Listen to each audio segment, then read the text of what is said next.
Hi, and thank you for joining us. Today we'll be talking about Be Smart, a program developed by Moms Demand Action for Gun Sense in America to bring together parents and all adults concerned about kids, guns, and safety.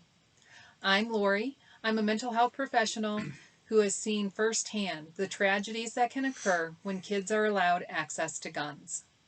I'm Tom. I joined the Be Smart campaign after witnessing what happened in Parkland, Florida, and I hope to educate parents and adults in keeping kids away from gun violence. Let's talk about the numbers. Firearms are the second leading cause of death for American children and the leading cause of death for black children. As this slide shows, nearly 1,600 American children under the age of 18 are killed with guns every year, an average of 4 children every single day. When American children are killed with guns, the majority of those deaths, 53%, are homicides. That's nearly 800 children per year. Additionally, 600 children die by firearm suicide each year, and nearly 100 are unintentionally shot and killed.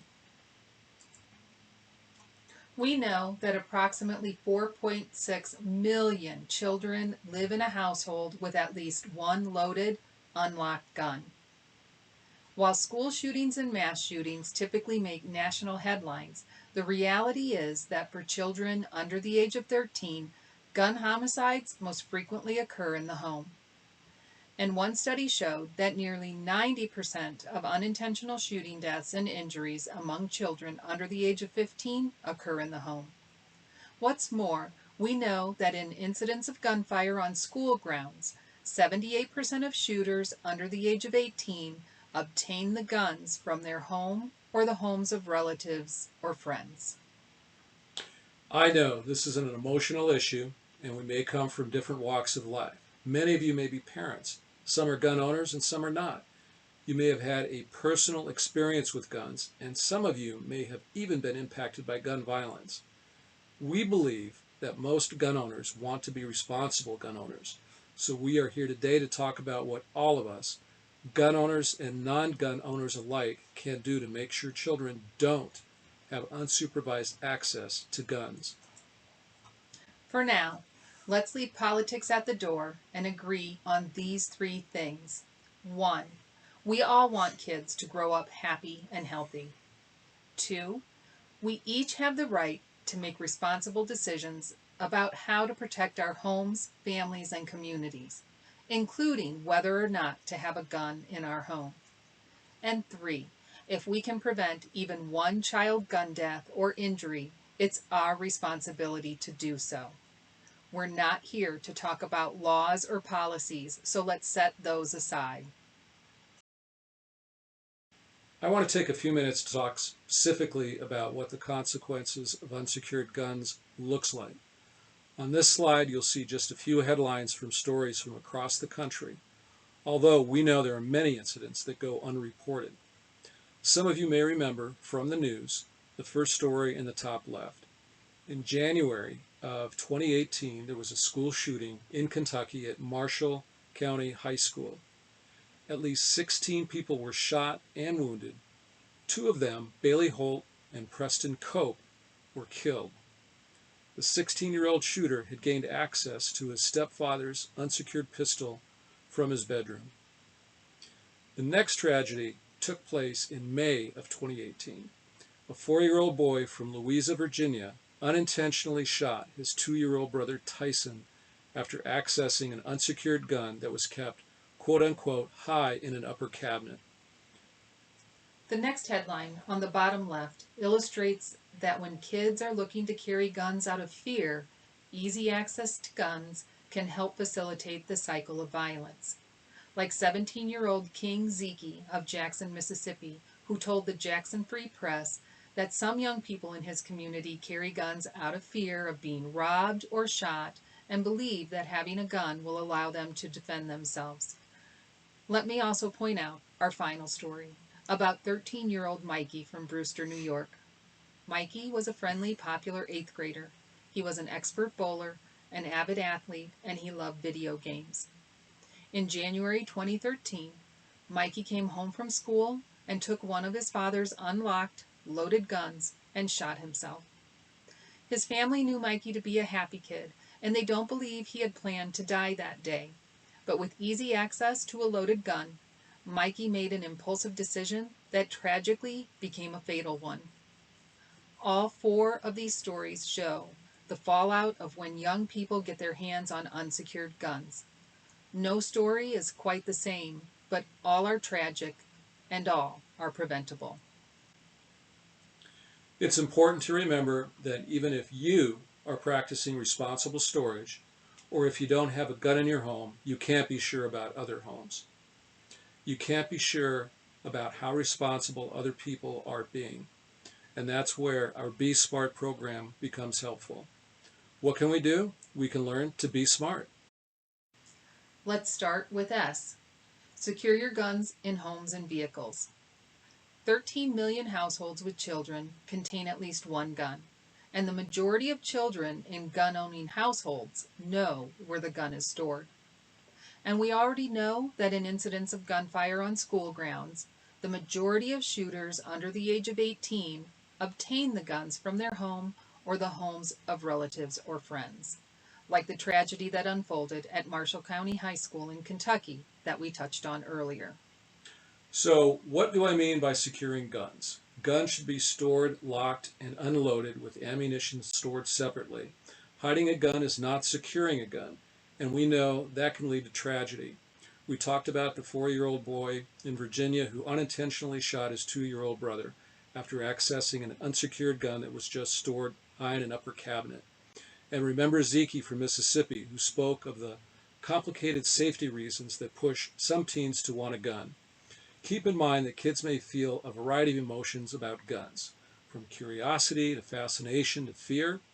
As adults, it's our responsibility to prevent easy access to guns. Research also finds that responsible storage is associated with a decreased risk of firearm suicide and an unintentional firearm injury among children.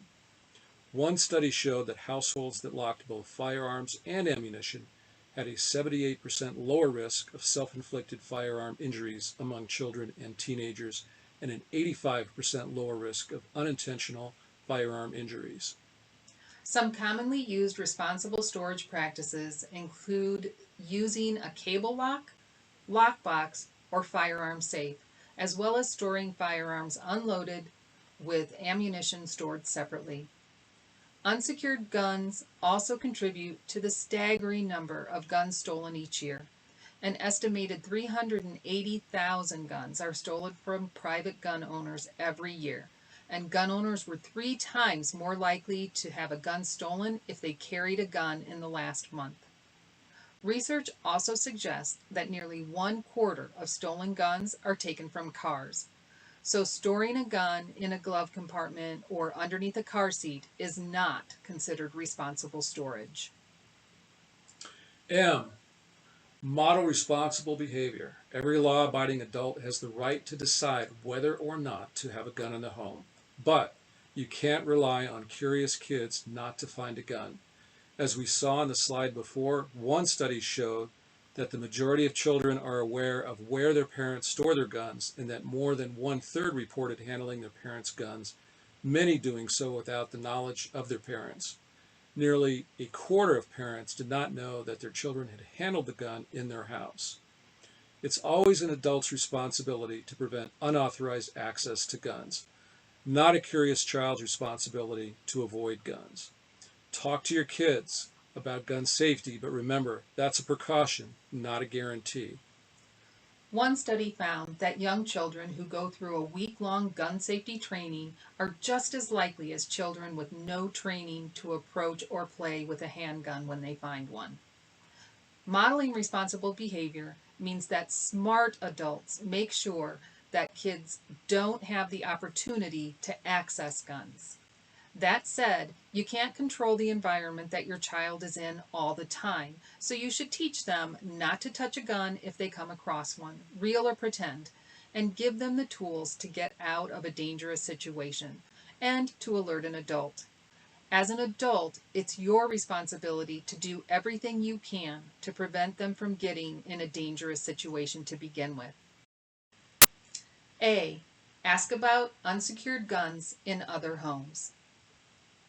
As we have mentioned, there are approximately 4.6 million U.S. children living in households with at least one loaded, unlocked gun.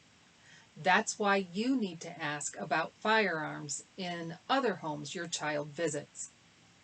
For parents and caretakers listening, what are some of the things that you ask about before allowing your child to go to a friend's or another home? Do you ask about potential allergens, pools on the property? What about car seats? Who will be home for a play date or chaperone teen events? What about TV and screen time or alcohol access? Asking about guns in the home should be as natural as asking about any other safety issue, but it can seem awkward at first, so try making it part of your general safety conversation. You might try asking via email or text if you're uncomfortable at first doing so in person. R. Let's talk about recognizing the role of guns in suicide, the R in SMART. Access to a gun can mean the difference between life and death. We saw that in Mikey's story. As our children get older, you may need to consider about taking another look at your storage methods. If you've been using a simple cable lock, you may want to think about getting a gun safe. We all know how curious children can be. So as they get older and more resourceful, we need to act accordingly. Also, if you know your loved one is in distress, you might want to consider temporarily removing a gun from your home. Take this information into consideration.